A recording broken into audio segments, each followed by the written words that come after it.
Mansur bin Ammar adalah seorang ulama sufi yang tinggal di daerah Marwah, termasuk wilayah Basrah. Suatu ketika melaksanakan ibadah haji, dalam perjalanannya itu ia singgah dan tinggal di Kufah beberapa waktu lamanya.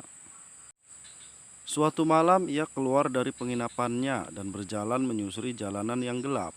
Tiba-tiba dari suatu rumah ia mendengar suara seseorang yang sedang berdoa. Ya Allah, demi keagungan dan kebesaran-Mu, sungguh aku berbuat maksiat itu bukanlah kumaksudkan untuk menentang-Mu, dan bukan juga karena kebodohanku akan hukum-hukum syariat-Mu. Tetapi semua itu terjadi karena kesalahanku, karena kelengahanku, karena aku terlalu mengandalkan kemurahan-Mu akan menolong keadaanku. Ya Robbi, betapa bodohnya aku telah berbuat maksiat ini. Tetapi terimalah hujahku, pengakuan dan alasanku, karena jika tidak, kesedihan yang panjang akan selalu menyiksaku.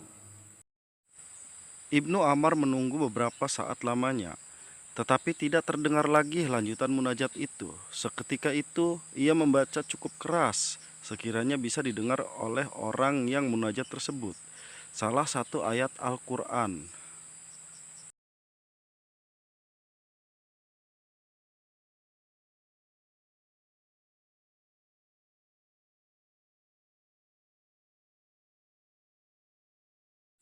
Ayat tersebut terdapat pada Al-Quran surat At-Tahrim ayat 6, yang artinya adalah, wahai orang-orang yang beriman, peliharalah dirimu dan keluargamu dari api neraka yang bahan bakarnya adalah manusia dan batu.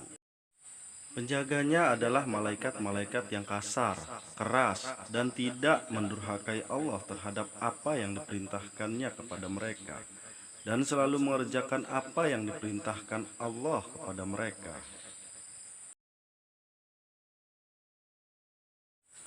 Setelah membaca ayat tersebut, Ibnu Ammar mendengar suara jeritan keras serta seruan yang menggetarkan. Tetapi setelah itu ia tidak mendengar suara apapun. Karena itu ia berlalu pergi dan kembali ke penginapannya. Keesokan harinya, Mansur bin Ammar kembali melewati rumah itu dan ia mendengar suara ratapan tangis seorang wanita di dalamnya. Beberapa orang tampak datang melawat atau bertakziah karena ada yang meninggal di dalam rumah tersebut. Ia mendengar beberapa percakapan dan wanita yang sedang menangis itu berkata, "Sesungguhnya putraku ini sedang sholat tahajud tadi malam. Setelah selesai bermunajat kepada Allah, tiba-tiba terdengar seseorang di luar rumah yang melantunkan ayat tentang ancaman neraka kepada anakku." Ibnu Ammar sangat terkejut mendengar perkataan tersebut. Ia segera pulang dan menangis penuh penyesalan. Tidak disangkanya kalau ayat yang dilantunkannya itu menyebabkan pemuda yakni putra sang ibu itu meninggal. Mungkin kalau didiagnosa secara medis sekarang ini bisa dikatakan terkena serangan jantung. Rasa terkejut dan takut yang begitu mendadak sehingga jantung berhenti berdetak.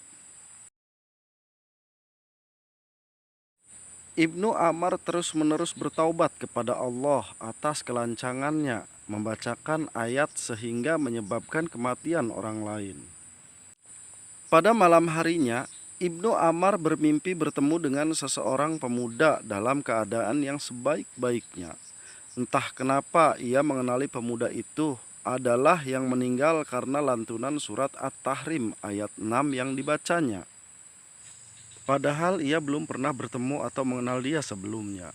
Seolah ada bisikan gaib yang memberitahukan hal itu kepadanya, ia berkata kepada pemuda itu, "Bagaimana Allah memperlakukan dirimu?" Pemuda itu berkata, "Allah menganggapku sebagai syuhada atau mati syahid, sebagaimana para syuhada di perang Badar."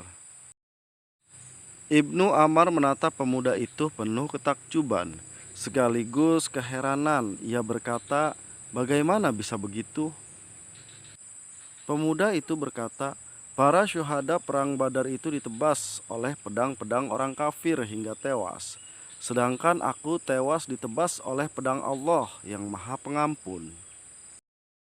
Segera setelah itu, Mansur bin Ammar terbangun.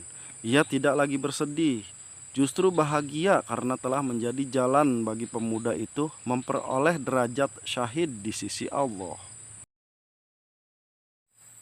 Pemirsa yang dimuliakan Allah, dalam kisah ini kita dapat memetik hikmah dari kisah pemuda tadi, bahwasanya sebesar apapun dosa yang kita perbuat, jika kita menyesal dan bertobat sungguh-sungguh kepada Allah, maka percayalah, dengan jalan apapun Allah pasti mengampuni dosa-dosa kita.